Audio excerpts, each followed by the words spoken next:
Hey guys, and welcome back to another late episode of Captain Jasper. I'm sorry that my video's been a bit late recently, but because of Alice I've been super tired and I just needed a little bit of a break. But today I thought I'd do a little Q&A. You guys sent in some great questions on Instagram, so let's get into it. How many treats do you give your rabbits in a day? So I'm pretty strict with treats. I only give them around one oat treat every other day and about the size of a thumb in carrot per week.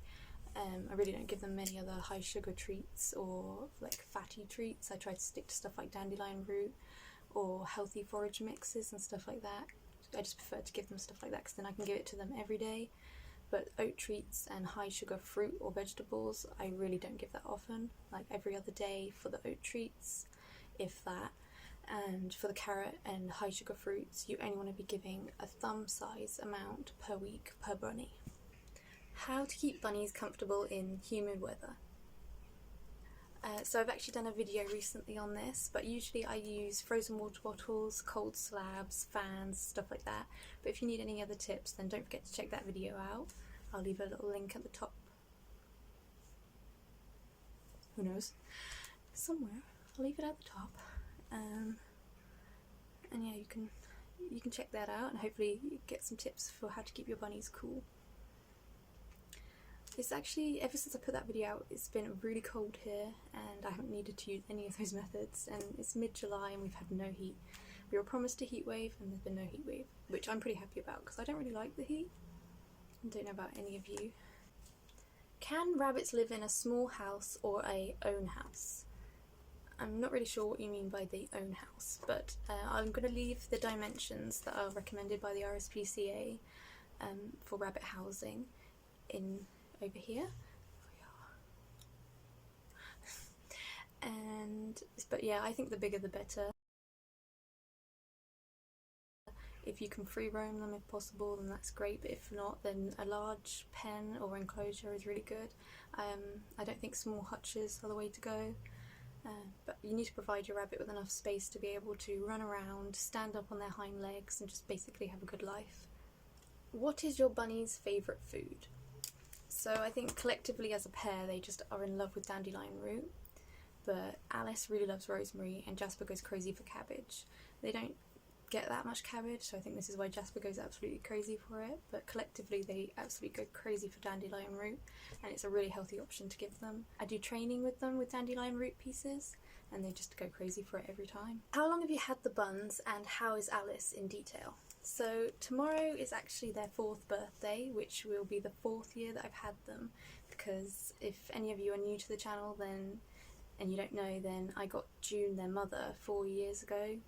Well, more than 4 years ago now, and she popped out 2 little boys. I had no idea she was pregnant and she popped out 2 little boys about 20 days after me having her, and so yeah, they were a complete shock and surprise, but it's been the best thing that's ever happened to me.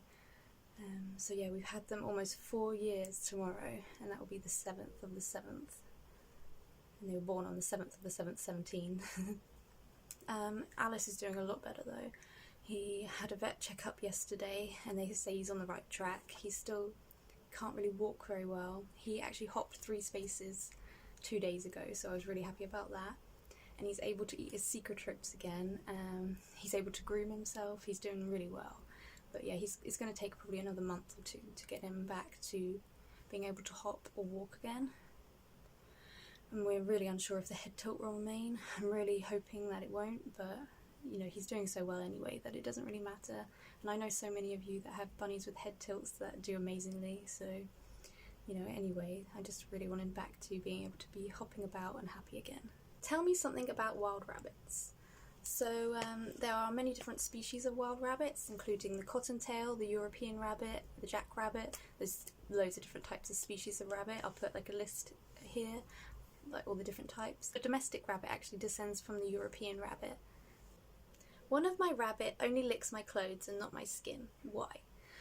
So this is a really good question. None of my rabbits have ever licked my skin, and I really believe it's because of the salt taste to our skin. So lots of dogs actually will really like to lick human skin because of this, you know, the taste of the salt. But rabbits, being, you know, herbivores, they probably wouldn't like the taste of the salty skin as much. So I think this is a huge reason to why. But also I think it's the texture as well. We have no fur on our skin, so it's pretty odd for them to suddenly start licking bare skin. So yeah, lots of my rabbits will lick my jumpers and stuff, and as soon as they get to the skin, they're just like, oh no.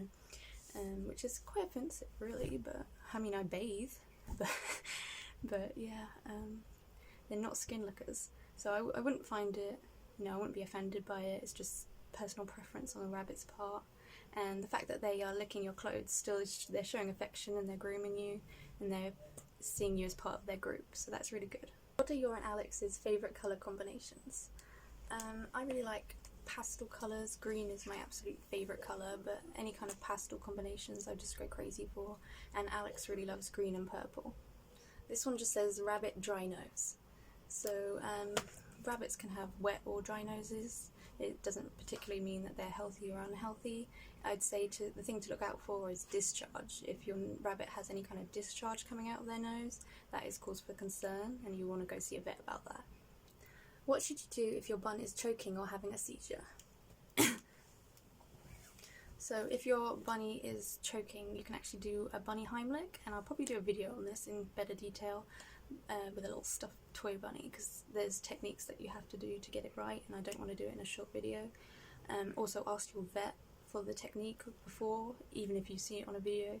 Do you think you know? Just ask your vet to demonstrate it, or like at least talk you through the technique a bit more, because every bunny can be a little different and might need a little bit different support or something like that. But if they're having a seizure, then you want to time exactly when they're having a seizure, because usually seizures only last a few minutes.